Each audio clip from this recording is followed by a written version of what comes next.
Yang ketiga ada Bapak Hamid Abidin MSI. Assalamualaikum Pak Hamid, sudah bergabung bersama kami Pak. Waalaikumsalam, selamat sore. Selamat sore, salam sehat Pak. Ya, salam sehat semua. Ya, saya akan membacakan profil Pak Hamid Abidin terlebih dulu. Pak Hamid Abidin ini merupakan Direktur Eksekutif Perhimpunan Filantropi Indonesia. Dan kalau dilihat dari background-nya, cukup luar biasa sekali ya Pak ya. Bergerak di NGO juga, untuk Konsil LSM, Komite Member of Indonesia, kemudian juga Bappenas juga, Associate Researcher untuk peneliti di Bappenas Indonesia, dan track record dari bapaknya sama nih Pak sama saya, jadi lebih senior sama saya, jadi jurnalis ya Pak ya, selama 4 tahun, dari 1995 sampai dengan 1999, berkutat di dunia tulis-menulis dan publikasi untuk media cetak maupun daring. Salah satunya adalah indoexchange.com, kemudian juga ada majalah Umat juga, dan editor Madani Tabloid. Pak Hamid, sama dengan yang lainnya juga Pak, dengan pemateri bahwa keresahan kami sekarang itu tentang bagaimana pengelolaan beasiswa dan tata kelola organisasi. Semakin cerah sebenarnya ketika tadi ada Paniham, kemudian ada Ibu Dini juga, bahwa ternyata sebenarnya ada rules atau aturan untuk menyelenggarakan beasiswa. Ada himbauan untuk hati-hati ketika lembaga tertentu meminta iming-iming dana untuk bisa diberangkatkan, ternyata agen wisata. Nah, dari Bapak sendiri bagaimana Pak untuk melihat fenomena ini di tengah masyarakat pengen sekali berburu beasiswa? Oke, Assalamualaikum warahmatullahi wabarakatuh. Selamat sore, salam sejahtera untuk kita semua. Pertama saya ucapkan selamat buat Basnas, lembaga beasiswa Basnas yang sudah menyelenggarakan Kongres beasiswa pertama. Yang saya hormati juga para pembicara pada kesempatan kali ini. Saya akan mencoba untuk membedah terkait kode etik dan tata kelola di lembaga beasiswa. Saya share screen dulu.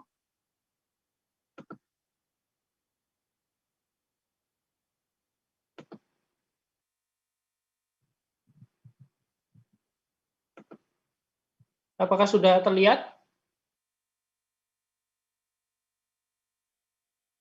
Halo, apakah sudah terlihat ini ya, screen-nya? Sudah. Oke, terima kasih.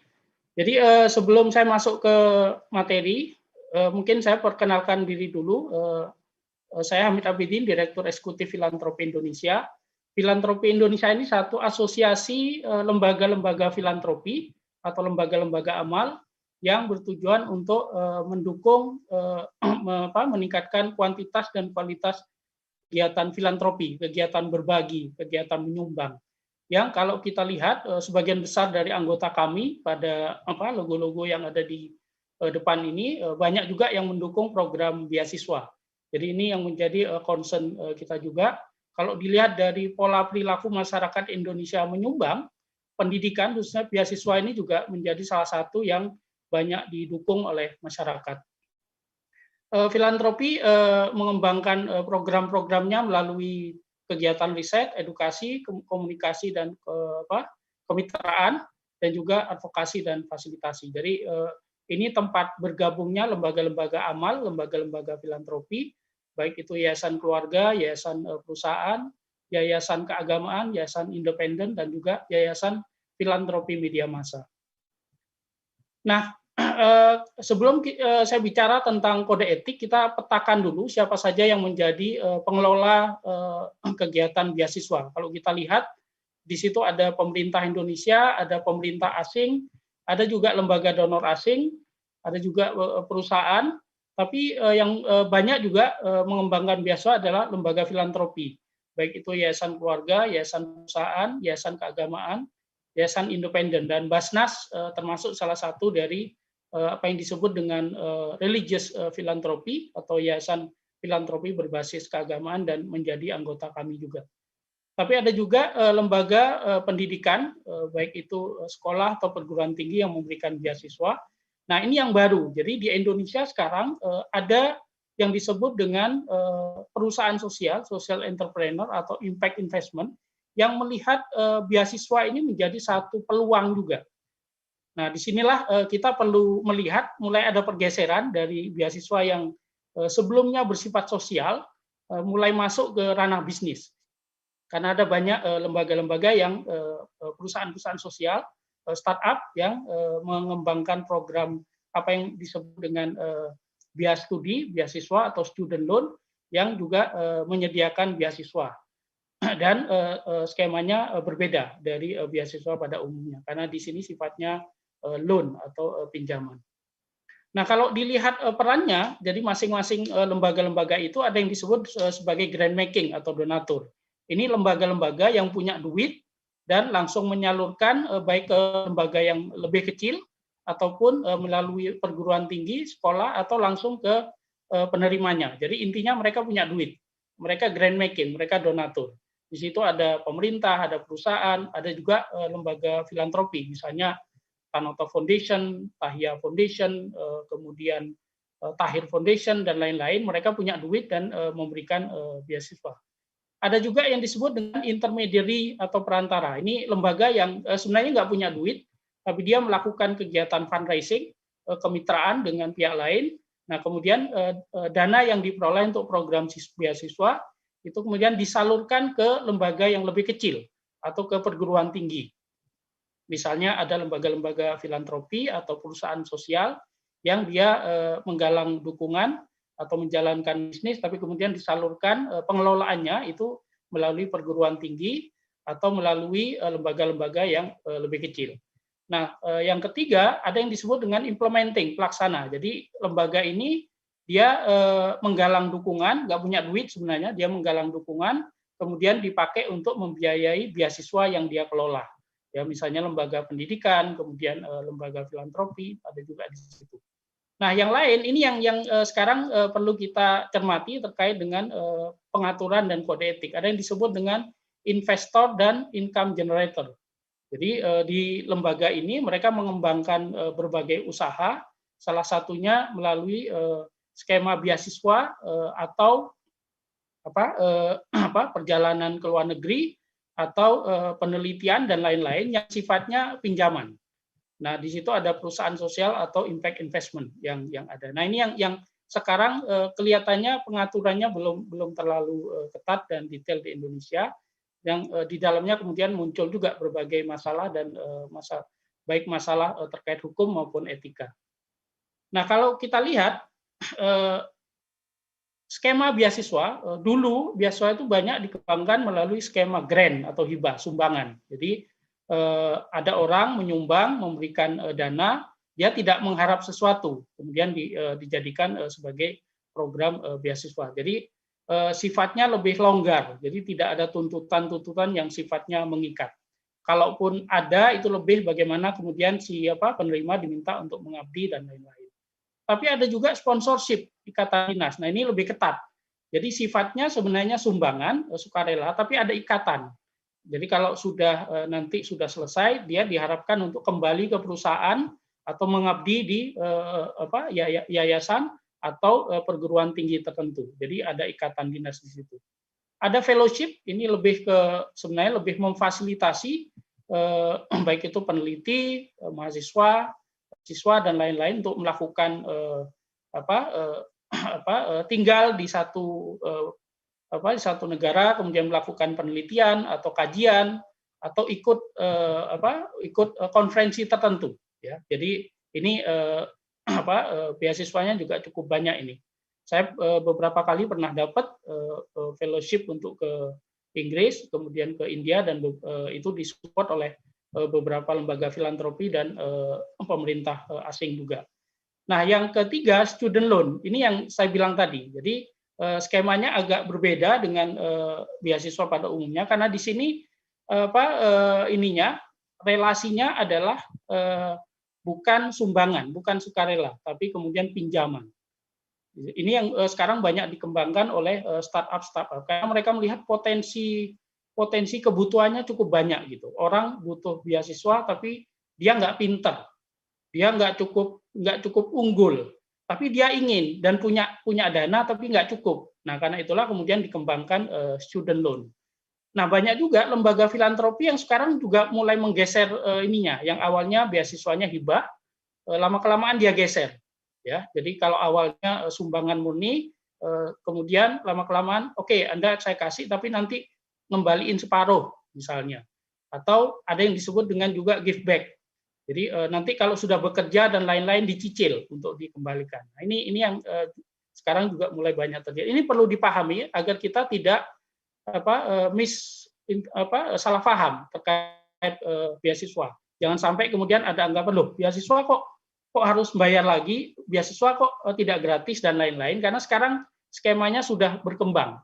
Nah, ini yang juga menuntut pengaturan juga, etika juga dari para pengelola maupun dari negara.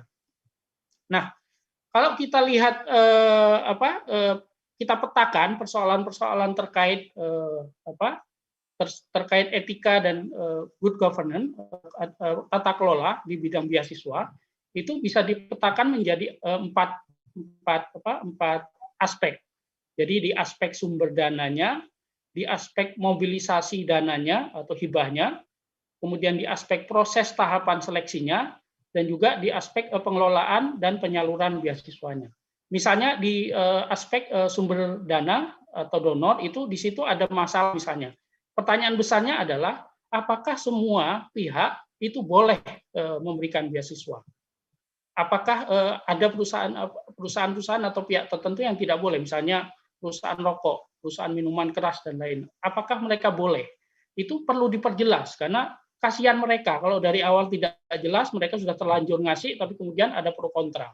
Jadi kita perlu menghargai itikat baik mereka, karena itu perlu diperjelas. Pertama, apakah boleh atau tidak?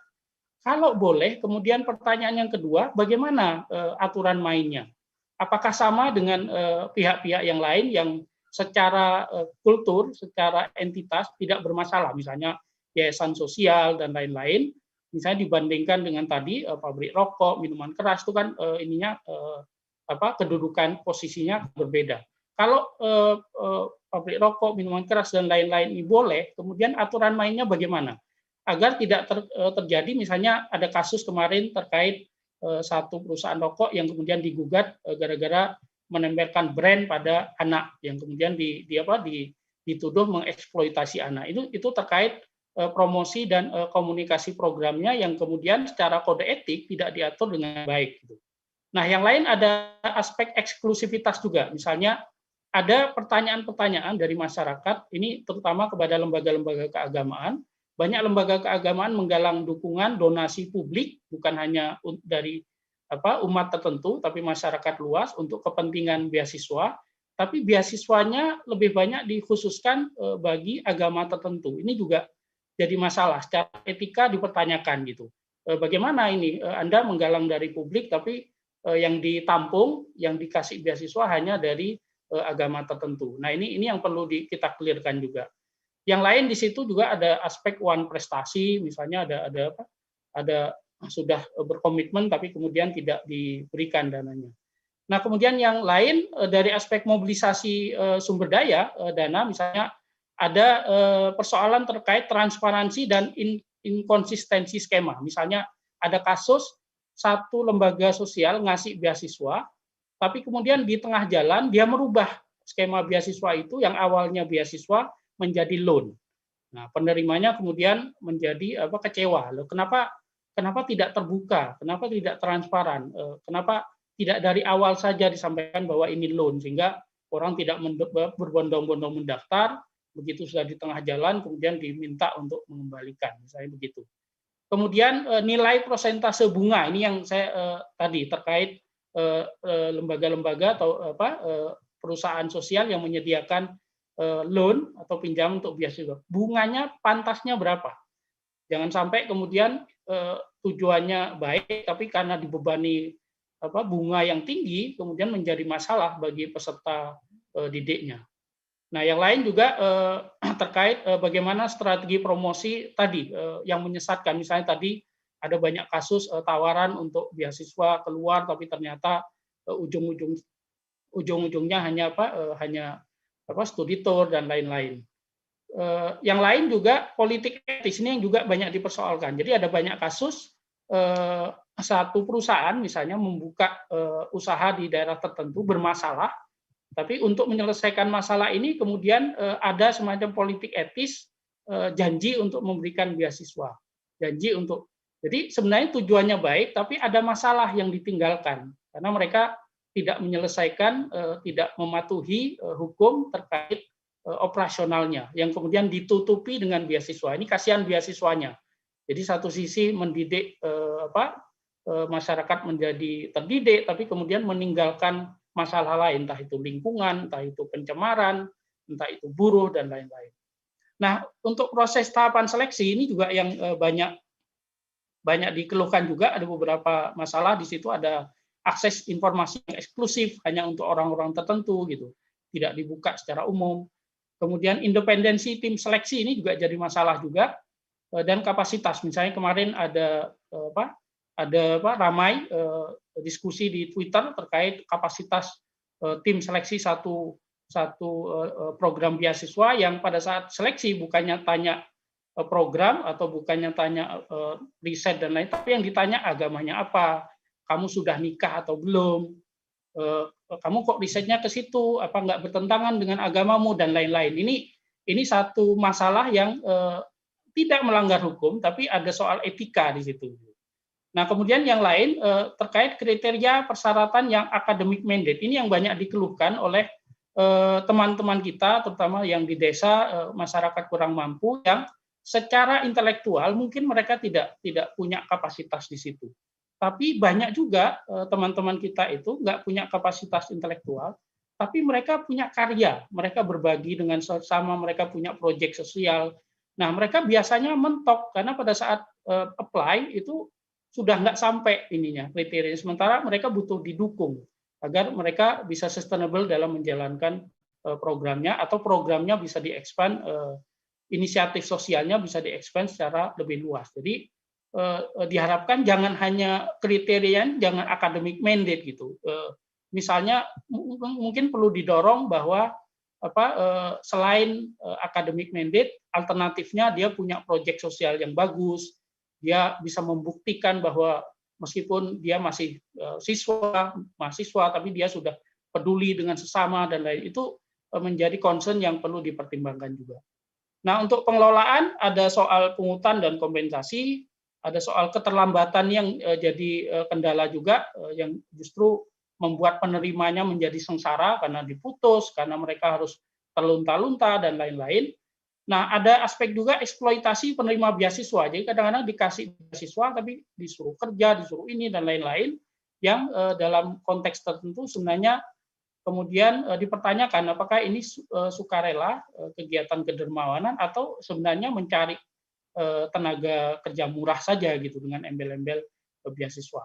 Nah, terakhir terkait keadilan dan pemerataan, ini yang tadi kita berharap beasiswa nantinya bukan hanya buat yang miskin dan pinter, tapi juga masyarakat yang miskin tapi dia juga peduli dengan sesama, punya kepedulian, punya kedermawanan yang cukup tinggi gitu. Jadi kalau kita hanya menyasar miskin dan pintar, itu nggak banyak yang bisa ditolong.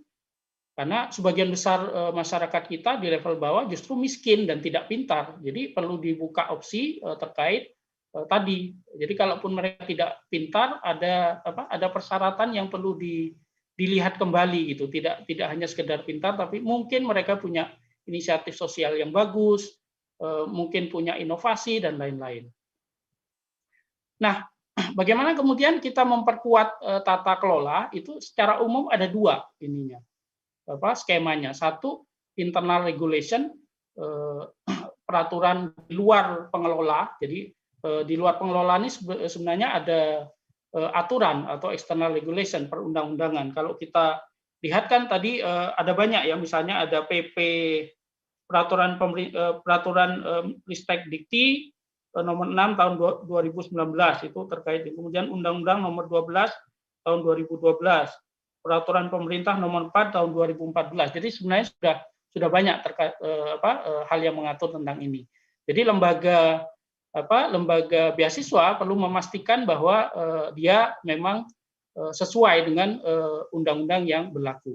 Yang kedua, meskipun tadi sudah sesuai, tapi mereka juga perlu melengkapi self regulation-nya, internal regulation-nya. Dengan apa? Dengan satu kode etik, mereka perlu punya kode etik sehingga sekali lagi mereka bisa bukan hanya konteksnya benar dan salah, tapi juga baik, ya, baik atau buruk. Karena kalau kode etik ini bukan sekedar benar atau salah, tapi baik atau buruk, pantas atau tidak, etis atau tidak, dan lain-lain. Begitu juga mungkin mereka perlu melengkapi diri dengan pedoman pengelolaan. Sekarang ada banyak pedoman-pedoman pengelolaan beasiswa, mereka perlu mengadaptasi itu, dan standar pengelolaan. Sekarang standar-standar pengelolaan beasiswa juga cukup banyak.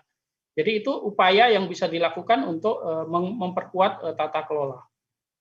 Nah, terkait aspek etis ini yang perlu dilihat. Jadi kita nggak hanya melihat peraturannya, tapi melihat juga beberapa aspek terkait etikanya. Misalnya pertama profitable, terkait nilai-nilai ekonominya. Tentu karena ini berkaitan dengan dana, tidak boleh kemudian si pengelola tekor, karena tekor salah kelola, kemudian beasiswanya kemudian menjadi tidak sustainable, tidak berkelanjutan. Jadi aspek untung ruginya juga perlu dipertimbangkan juga dalam dalam artian pengelolaan dananya harus cukup bagus. Legal values ini harus memastikan bahwa nilai-nilai hukum bisa dipatuhi, fair, ya. Secara nilai-nilai sosial harus dipastikan bahwa sesuai dengan nilai-nilai sosial, benar, itu di situ ada nilai-nilai sosial dan agama.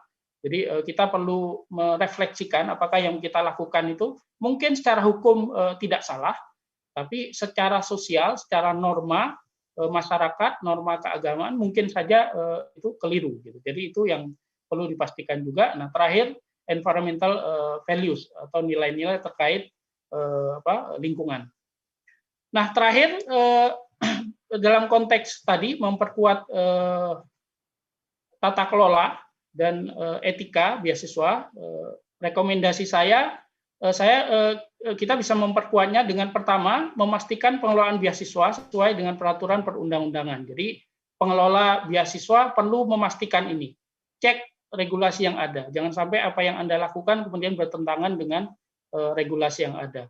Yang kedua, ini khusus pemerintah. Pemerintah perlu mereview dan mengevaluasi lagi regulasi beasiswa agar sesuai dengan konteks dan perkembangan terbaru. Sekali lagi, beasiswa ini sekarang sudah berkembang sedemikian rupa, berkembang dengan pesat, pelakunya juga beragam, skemanya juga berkembang dari hibah ke loan, bahkan sudah mulai masuk ke investasi dan lain-lain. Perlu direview kembali apakah ini dalam konteks perundang-undangan masih sesuai atau tidak gitu. Kalau tidak, nanti ada banyak praktek yang tidak bisa diantisipasi, yang kemudian secara undang-undang tidak bisa dilarang, tidak bisa diatur gitu.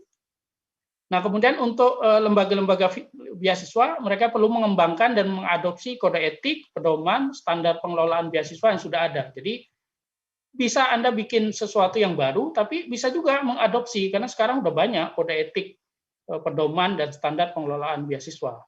Nah, terakhir, perlu melakukan review dan evaluasi secara berkala terhadap proses, tahapan, dan dampak beasiswa. Dari situ kita melihat apakah apa yang kita lakukan ini masih sesuai, apakah secara etik juga masih bisa diterima, dan yang paling penting apakah dampaknya itu optimal terhadap masyarakat, berkontribusi pada pengembangan sumber daya manusia di Indonesia. Saya kira demikian.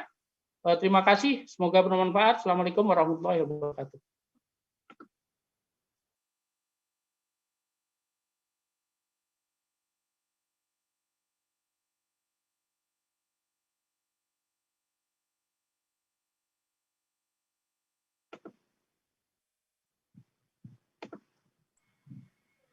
Waalaikumsalam warahmatullahi wabarakatuh. Terima kasih Pak Hamid Abidin yang sudah menyampaikan apa saja yang harusnya dilakukan dan peringatan-peringatan tertentu yang sering kali muncul ketika pemberian beasiswa itu tidak sesuai dengan ranahnya. Ini juga menjadi pengingat buat kita semua sebagai alarm untuk mengetahui kira-kira pengelolaan beasiswa di Indonesia ini sudah sesuai dengan aturan atau belum ya, atau mungkin ada yang diluruskan. Baik, sebagai Direktur Eksekutif Filantropi Indonesia, Pak Hamid sudah memberikan kita pemahaman yang cukup luas, semoga yang didengarkan oleh teman-teman, mungkin juga adisi mahasiswa dan juga partisipan lainnya yang hadir secara online, semoga bermanfaat.